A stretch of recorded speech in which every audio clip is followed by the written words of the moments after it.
ইতিহাসের অন্যতম ভয়াবহ দাবানলে ৯ দিন ধরে পুড়ছে যুক্তরাষ্ট্রের লস অ্যাঞ্জেলেস। এ মর্মান্তিক দাবানলে এখন পর্যন্ত ২৫ জনের মৃত্যুর খবর পাওয়া গেছে। এছাড়া এই দাবানলের নৃশংস থাবার আঁচড় পড়েছে ৬০ লাখের বেশি মানুষের জীবনে। এরই মধ্যে দুর্গত এলাকাগুলো টর্নেডোর ঝুঁকিতে রয়েছে বলে জানিয়েছেন আবহাওয়াবিদরা। আবহাওয়া বিশেষজ্ঞরা বলছেন, বর্তমান পরিস্থিতিতে দাবানল দুর্গত এলাকাগুলো টর্নেডোর ঝুঁকিতে রয়েছে। এটি বিরল হলেও এমন এক বিপজ্জনক অবস্থার উৎপত্তি হয়েছে যেখানে দাবানল তার নিজস্ব আবহাওয়া তৈরি করে থাকে।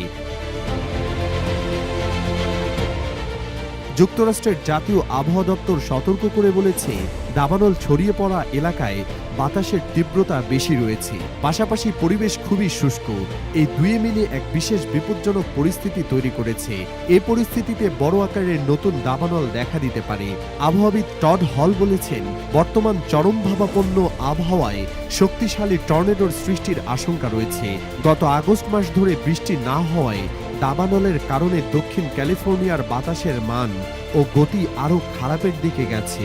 সর্বোচ্চ সতর্কতা রেড ফ্ল্যাগ জারি করার পাশাপাশি এ অঞ্চলে আরও এক সপ্তাহ তীব্র বাতাস বয়ে যেতে পারে বলে জানিয়েছে মার্কিন জাতীয় আবহাওয়া দপ্তর। ক্যালিফোর্নিয়া অঙ্গরাজ্যের লস অ্যাঞ্জেলেসে দাবানলের কারণে এরই মধ্যে লাখো মানুষ ঘরবাড়ি ছেড়ে নিরাপদ আশ্রয়ে সরে যেতে বাধ্য হয়েছেন। দাবানলে পুড়েছে বিস্তীর্ণ এলাকা। এ দাবানল ছড়িয়ে পড়ার পেছনে বড় কারণ সান্তা অ্যানা নামের ঝোড়ো বাতাস। সম্প্রতি বাতাসের গতি কিছুটা কমায় আগুন নিয়ন্ত্রণে আনার আশার আলো দেখা গিয়েছে, কিন্তু বাতাসের গতি আবার বেড়েছে।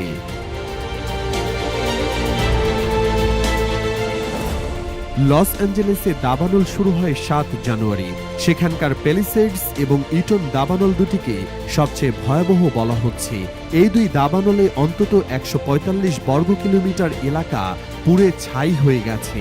ভৌগোলিক হিসেবে এই আয়তন নিউ ইয়র্কের ম্যানহ্যাটন এলাকার ২.৫ গুণ। দাবানলের বিপর্যয়ে অন্তত ১২,০০০ অবকাঠামো ধ্বংস হয়ে গেছে। স্থানীয় পুলিশ বিভাগের হিসাব অনুযায়ী আরও ৫৭,০০০ অবকাঠামো ঝুঁকির মুখে রয়েছে।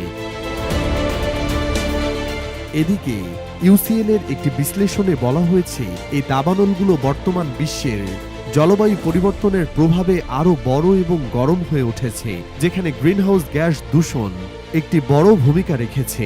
দাবানল প্রতিরোধ এবং নিয়ন্ত্রণে স্থানীয় এবং আন্তর্জাতিক সাহায্যের প্রয়োজন ও সম্পত্তি রক্ষার লড়াই এখন আরও কঠিন হয়ে উঠেছে।